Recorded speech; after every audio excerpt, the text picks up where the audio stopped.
Imagine कीजिए, आप अपने ही कमरे के एक अंधेरे कोने में सिकुड़ कर बैठे हैं, कांप रहे हैं और किसी ऐसी चीज से रो रो कर माफी मांग रहे हैं जो वहां है ही नहीं। मनोज के साथ ठीक ऐसा ही हो रहा था। कुछ ही हफ्ते पहले इस लड़के को एक बहुत शानदार कॉर्पोरेट जॉब मिली थी, लेकिन फिर कुछ ऐसा हुआ जिसने इसकी पूरी जिंदगी को एक साइकोलॉजिकल टॉर्चर में बदल दिया। आज की इस डार्क स्टोरी में हम देखेंगे कि कैसे हमारे बुरे कर्म एक ऐसा जाल बुनते हैं जिससे भागना नामुमकिन है।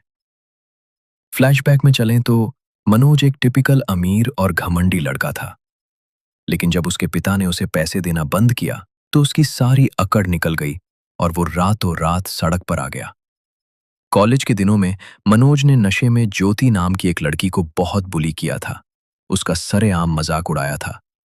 लेकिन ट्विस्ट देखिए, जब मनोज को पैसों की सख्त जरूरत थी तो अचानक ज्योति का ही मैसेज आता है और वो उसे नासिक में एक हाई पेइंग इंटर्नशिप दिलवा देती है।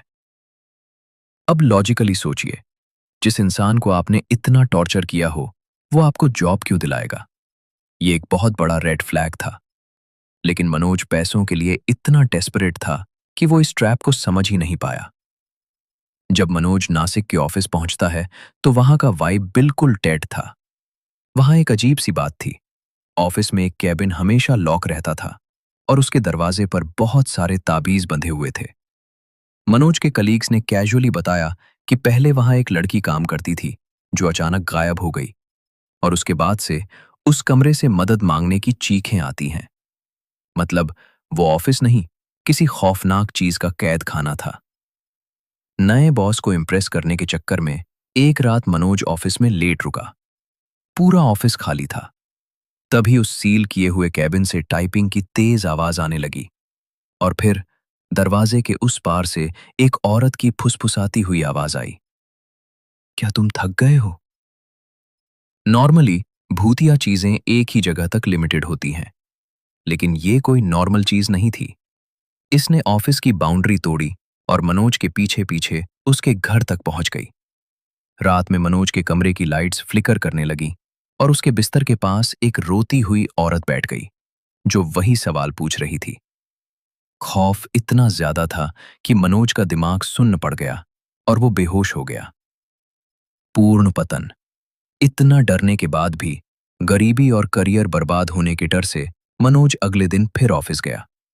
इस बार खौफ ने सारी हदें पार कर दी। उस लॉक कैबिन के दरवाजे पर अंदर से जोर जोर से धक्के लगने लगे। बांधे गए सारे धागे टूट गए, ताबीज फर्श पर गिर गए और लकड़ी का भारी दरवाजा धीरे धीरे चरमराते हुए खुल गया। अंदर अंधेरे में जो भी था उसे देखकर मनोज की रूह कांप गई। वो वहां से अपनी जान बचाकर भागा। असली ट्विस्ट, एक मां का बदला। स्टोरी का असली ट्विस्ट अब आता है। मनोज अपने घर में डिप्रेशन और पैरानोया का शिकार होकर पड़ा था। तभी उसके दरवाजे पर एक बूढ़ी औरत आती है। वो कोई और नहीं बल्कि ज्योति की मां थी। उसने सच्चाई बताई। कॉलेज में मनोज के टॉर्चर की वजह से ज्योति इतनी टूट चुकी थी कि उसने नासिक के उसी लॉक कैबिन में अपनी जान दे दी थी। मरने के बाद ज्योति की आत्मा अपनी ही मां को डराने लगी और मुक्ति मांगने लगी। अपनी बेटी को इस दर्द से आजाद करने के लिए मां ने ये पूरा ट्रैप बिछाया। वो जॉब का मैसेज ज्योति ने नहीं, उसकी मां ने किया था। उसने मनोज की पैसों की जरूरत का फायदा उठाकर उसे सीधे मौत के मुंह में धकेल दिया। मां ने जब मनोज को पागलों की तरह कांपते हुए देखा तो उसका बदला पूरा हो गया। उसने मनोज को उसी दयनीय हालत में छोड़ दिया। मनोज बच तो गया, लेकिन उसका दिमाग हमेशा के लिए डैमेज हो चुका था। कहते हैं ना, आप नया शहर जा सकते हैं, नई जॉब ले सकते हैं, लेकिन अपने कर्मों से कभी नहीं भाग सकते।